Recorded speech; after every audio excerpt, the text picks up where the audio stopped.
All right, welcome back to the channel. It's your boy Fanon. In this video, we're going to talk about what Jaron Ennis had to say about Keith Thurman, Errol Spence Jr., and Terence Crawford. Let's talk about that in this video.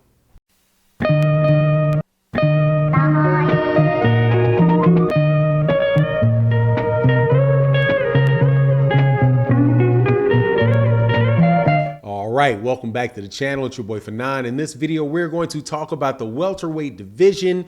Three of the best fighters in boxing, or four of the best fighters in boxing, really. Jaron Ennis, Keith Thurman, Errol Spence Jr., and Terence Crawford. But before I get into the video, let me first welcome you back to the channel. If you are a longtime subscriber to the channel or a recent subscriber to the channel, thank you so much for your support.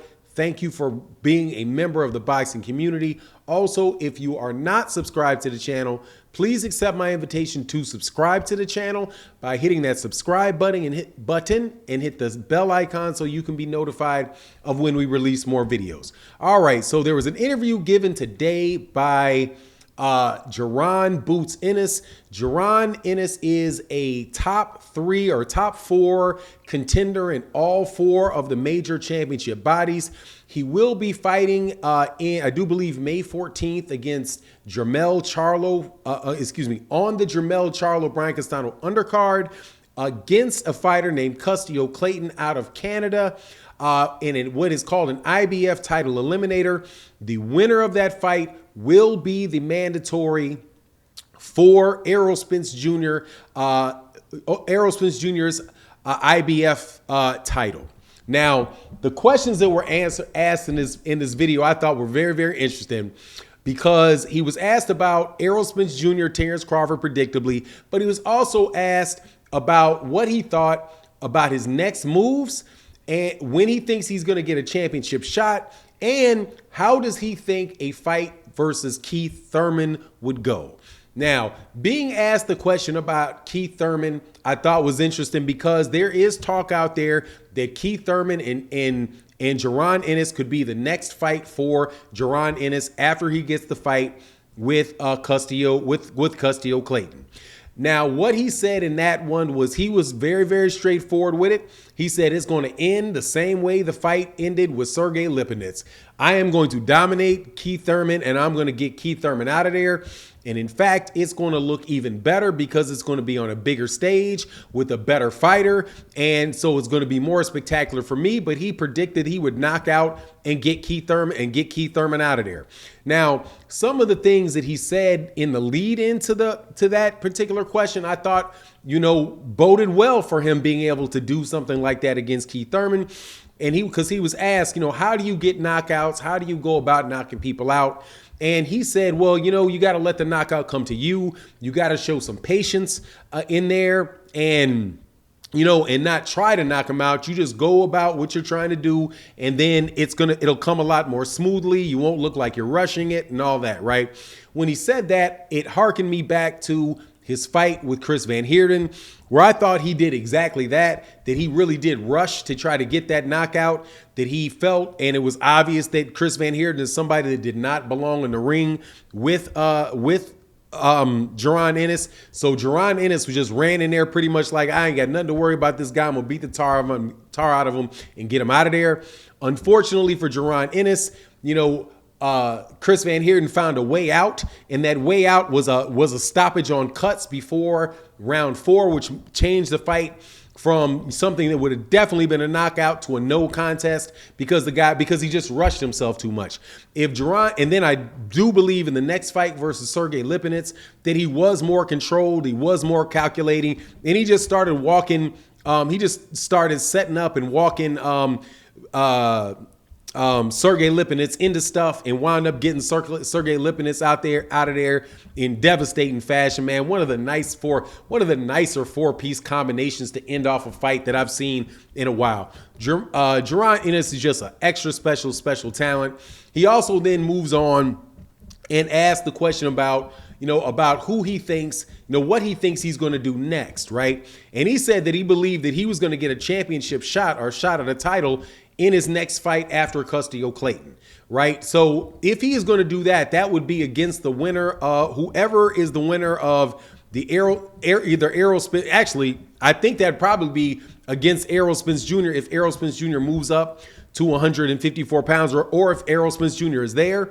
But that does not mean that sounds like he was not aware of the fact that he would be fighting Keith Thurman next, or that's something that was being discussed with him. However, I will say that because this is brought up on the PBC podcast and the PBC brought the idea up of that fight, that very well is maybe something that they're working on with with Keith Thurman, or have an eye on for Keith Thurman. And in this particular video, they also did mention that Keith Thurman said he would be open to that, be open to that fight. So that very, very well may be the case. Now, when he was asked about what is going on with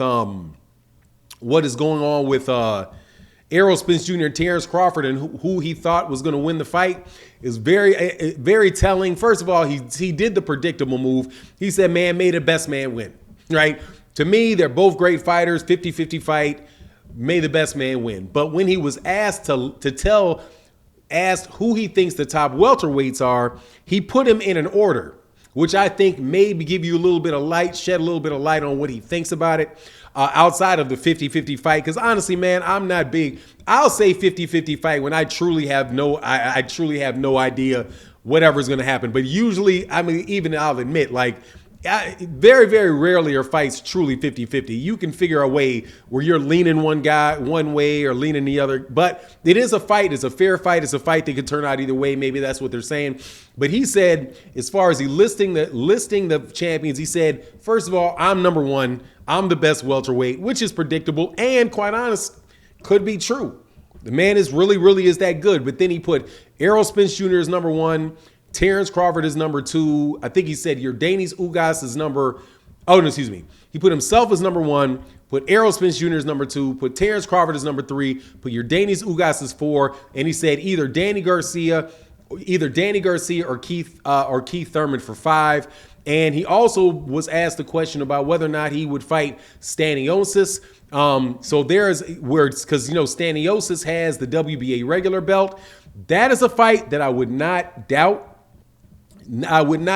could take place next, and I think is probably a little bit more realistic than the Keith Thurman fight, because even though Jaron Ennis, the PBC could want to make that fight, it's just hard for me to believe that Keith Thurman is going to take a chance to ball his career up and throw that in the garbage can, potentially, by getting in a fight with somebody like a young dude like that, like Jaron Ennis, when he still has his name.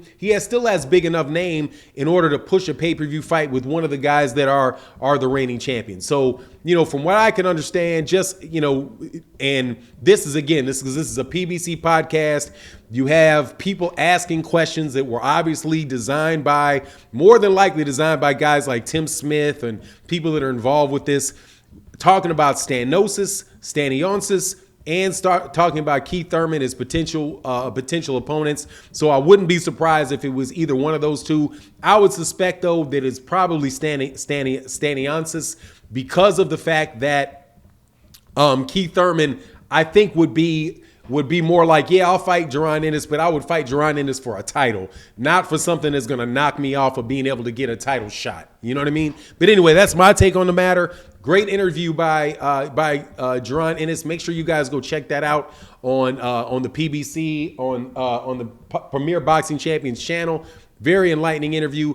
Anyway, that is what it is. That's my take on the matter. You let me know what you think in the comment section. And with that, I'm out. Peace.